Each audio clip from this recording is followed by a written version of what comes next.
Question 1. f of x is equal to ax cubed plus 10 of x squared minus 3ax minus 4. Given that x minus 1 is a factor of f of x, find the value of the constant a. You must make your method clear. Now, when I see x minus 1 is a factor of f of x, I'm immediately thinking of my factor theorem. From my factor theorem, if x minus 1 is a factor of this f of x, then solving x minus 1 equal to 0 means that when x is 1, the expression is equal to 0.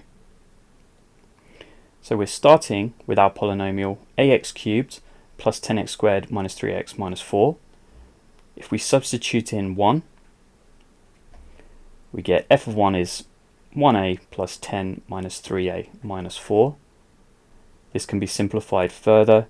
A minus 3a is minus 2a, 10 minus 4 is 6, and we know this is equal to 0 from our factor theorem. Rearranging again to put 2a onto the right hand side, and then writing it on the left as it's neater.